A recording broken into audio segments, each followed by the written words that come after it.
Here's the thing about this game, Adam. Miami is not very good. We talked about that. And I thought the Tar Heels just kind of checked the box, right? And I don't mean that in some kind of negative way. I didn't think this was Carolina's best performance of the year. I didn't think they played poorly. They just went out there and kind of did what they needed to do and were able to beat Miami because of it. If there were two things leaving the game that I would think the Heels didn't like, one, it was the defensive effort in the first 12 minutes or so.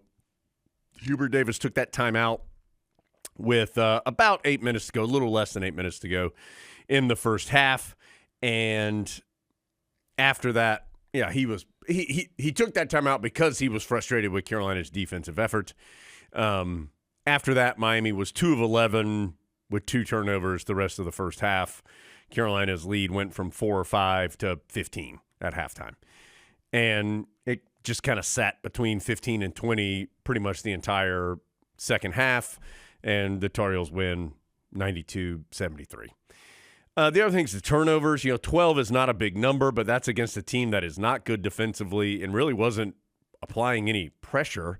Carolina just had some sloppy turnovers. Jackson and Cadeau combined for 6 of those 12, and it felt like they earned 6 of those 12, just some miscues from them. But plenty of positives as well. 6 Tar Heels in double figures, nearly 7. Cadeau had 9, so 7 players with 9 or more points. 46-28 in the paint. Carolina, Tar Heels had a big advantage on the glass. They were better than Miami, and they went out and showed it and won a game by a pretty good margin against a team that they just could not lose to. I do think that game showed that the floor for Carolina has been raised, because that wasn't Carolina's best performance, but they still won the game by 20. And I know this is hard to imagine, but Carolina was capable of playing like a single-digit point game against Miami a couple months ago. Yes. With this same level of effort. Carolina, noon on a Saturday against Miami, not a recipe for college basketball players to be super fired up, but able to turn in a performance that did get you a big win. I thought that timeout was really interesting because we don't see Hubert Davis take that timeout hardly ever. He rarely takes a timeout for something like that. We've seen him do that, use it or lose it timeout a lot to set up something on the final possession of of the first half. We have certainly seen him try to stop runs by the other team every now and then with a timeout, not even though that hasn't happened very often, but he does do that every now and then.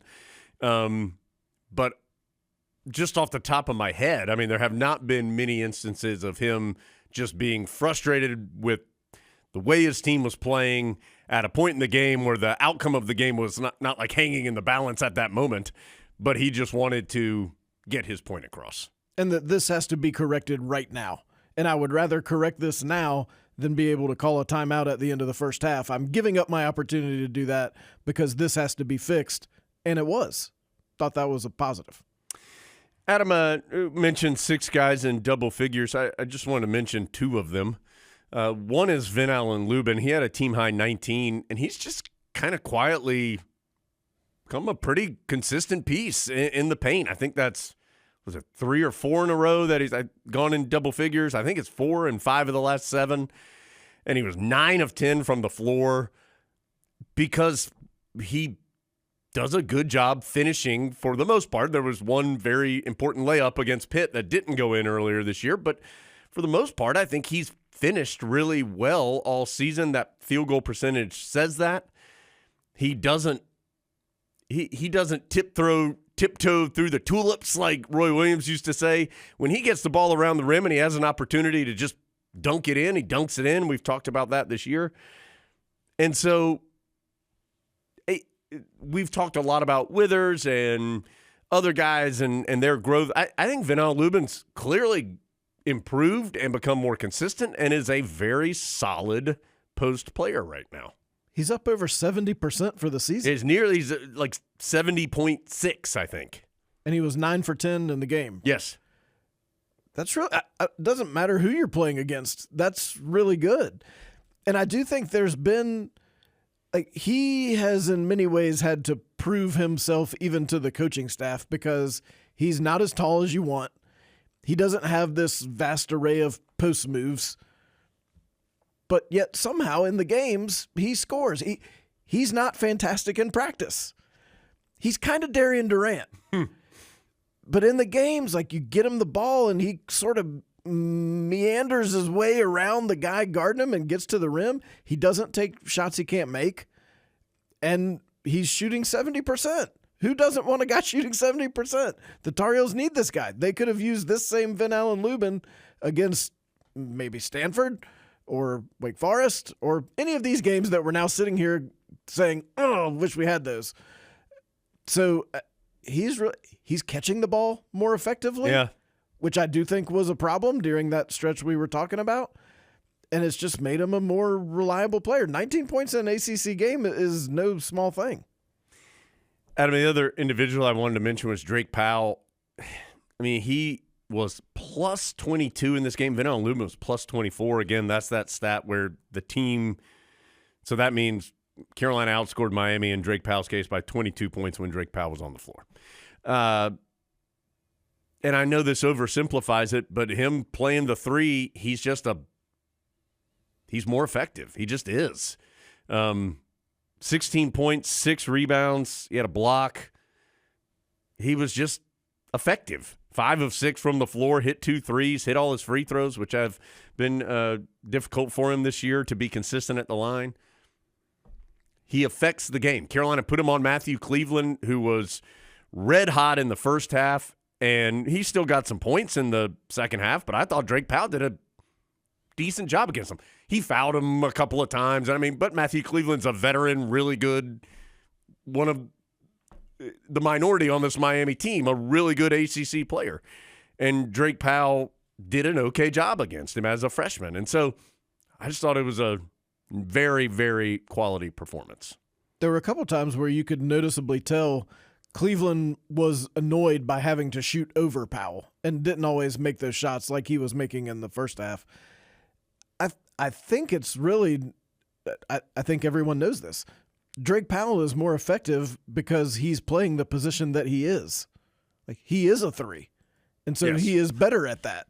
It would be like if you put me out there playing center and you're like, nah, he's not very good at this. But then you move me to point guard. Yeah, watch and out. I was a tough little nut. Yeah. And you're like, oh, he's more effective at point guard. Why is that? That's what I am. And that's what Drake Powell is. That's the way that Drake Powell and I are very similar, Jens. Yes. In terms of our basketball. Physical gifts, very similar as well. He's doing all the things that he's showed he can do. And I think there's even more in there defensively. And I think as Carolina gets to the point in the season, including tonight, where they're playing some more important games, I think you're going to see the Tar Heel coaches use him that way because I do think he's capable of making some game-changing plays there too.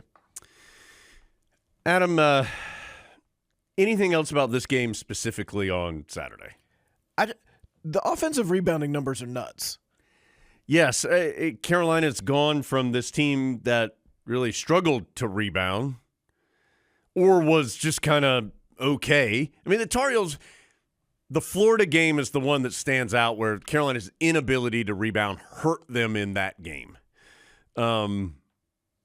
They didn't rebound well against Clemson, but that wasn't the only problem that day. So Carolina's kind of been okay. Not great, but okay. Outside of a couple of instances.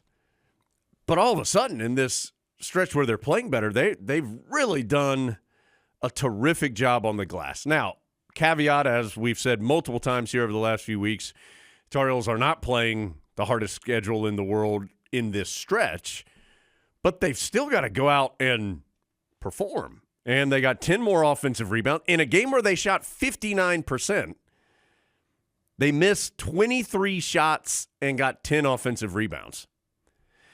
And had 18 second chance points.